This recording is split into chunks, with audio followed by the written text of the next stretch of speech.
Makibalita na po tayo sa aking partner na si Connie Season mula pa rin sa Los Angeles, California. Partner. Yes, partner, patuloy na nga inihahanda ang Nokia Theater dito sa downtown Los Angeles para doon sa gaganapin nga bukas dito sa LA na pre-fight press conference at red carpet arrival ni pambansang kamao Manny Pacquiao at Floyd Mayweather Jr. Alam mo, inaasahan talaga na dadagsain ito ng daan-daang mga media from all around the world para masaksihan ang muling pagkikita ng dalawa bago ang kanilang laban sa Mayo. At ng ating matanong itong ating pambansang kamao kanina lamang tungkol dito sa reaksyon niya sa napakabonggang press conference. Sabi niya talagang nagulat din siya dahil talagang first time daw siya makakapag-attend ng may red carpet pa para sa kanyang press conference at talagang pinaghahandaan niya yan, excited na rin siya. In fact, inutusan niya na nga yung kanyang tita Lilia na ayusin na ang kanyang susuoting suit at ang ilan pa na yung belt na, yung panyo, yung kanyang sapatos, ang susuotin yung polo, lahat yan talagang nakahanda na.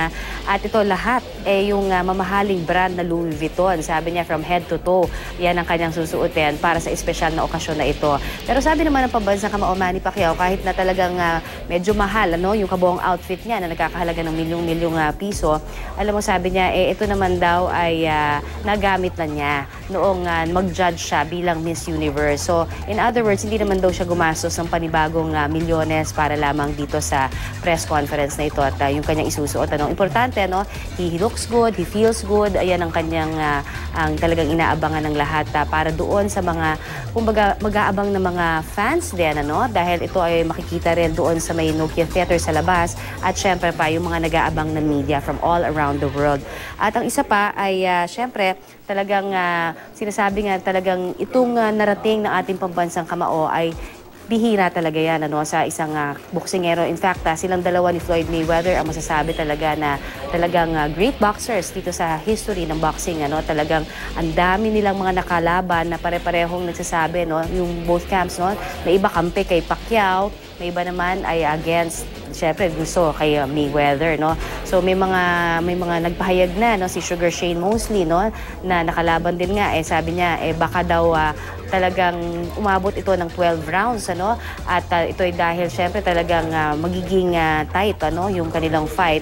Pero ang sabi daw ni Sugar Shane Mosley ay baka talagang ang hirangin sa huli ay itong si Mayweather. Taliwas naman ang paniniwala dito ni Miguel Cotto at sinabi niya na yung tambalan na Pacquiao at Roach talagang unbeatable talaga yan. At pagdating naman sa pagtuklas nung kanilang galing sa pagtuklas ng mga strategy ni Mayweather, maaari talaga nilang mabasag daw yan. So he's really rooting for Pacquiao, sabi niya. Ganun din itong si Juan Manuel Marquez na 4 na beses na nakasagupa nitong ating pambansang kamao. Sabi niya, hindi daw kasi sanay ito namang si Mayweather sa southpaw o yung kaliwete. Kaya maaring dito matalo at mabasag na talaga yung record nitong si Mayweather ng ating pambansang kamao dahil na rin daw sa bilis at lakas nitong sumuntok.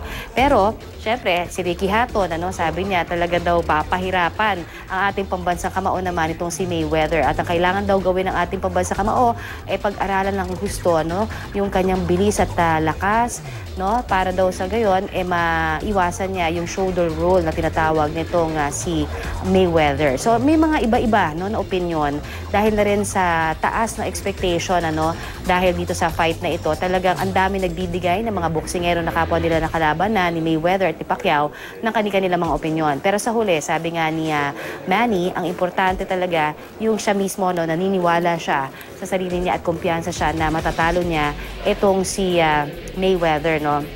Kumbaga sabi niya nga God will bring daw si Mayweather to him dahil dun sa kanyang paniniwala rin, talagang ginagawa niya ang lahat. At alam mo, bukas ay no training day na, partner, dahil alam naman natin na 11 o'clock na asahan na pupunta na si Pacquiao o Manny sa red carpet arrival, 11 a.m. dito sa Los Angeles, California para pakihalubilo sa mga fans, sa mga media, At an hour later, darating naman at 12 noon dito sa LA, itong si Mayweather Mayweather. At pagkatapos niyan ay magsasagawa sila ng sabay na press conference at 1:30 in the afternoon. So napaka-busy day tomorrow, partner. Napakaraming nakalinyang interviews ng magkabilang kampo, si Mayweather at ng itong ating pambansang kamao. Pero sabi niya, talagang natutuwa siya dahil maraming sumusuporta sa kanya, mga Pinoy man o mga puti at iba pang lahi, kahit na hanggang dito sa Amerika talagang nagpupunta. At yan ay evident dun sa training niya. Di ba, partner, nakita na natin yan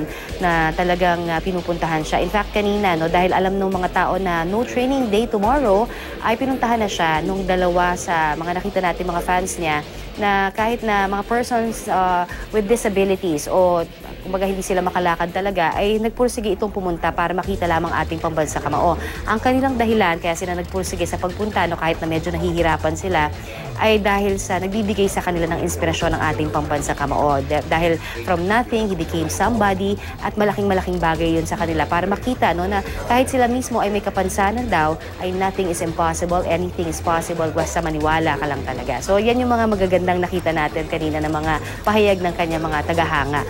At also, from yung mga tagahanga niya na talagang simple lamang, ay meron din mga tagahanga nitong si ating pambansa kamao kanina na dumalaw naman sa kanya ng mga sikat from all over the world. Katulad nitong si US TV host na talaga namang nagpunta pa doon kanina para lamang talagang magbigay ng kanyang suporta. At yan ang isa sa mga talagang kinatutuwa naman nitong si ating pambansa kamao.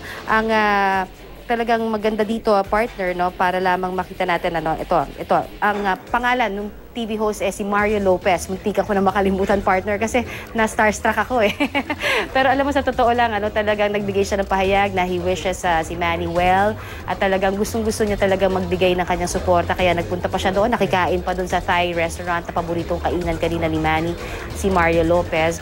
At gayon din, itong dating Indiana Pacers superstar na si Jalen Rose. Lumaan din sila para magbigay ng suporta. Marami pa yan in the coming days, partner, as we have experienced in the past na talaga pupunta yung mga sikat sa ating pambansang kamao bilang suporta sa kanya. So malayong-malayo na talaga narating ng ating pambansang kamao.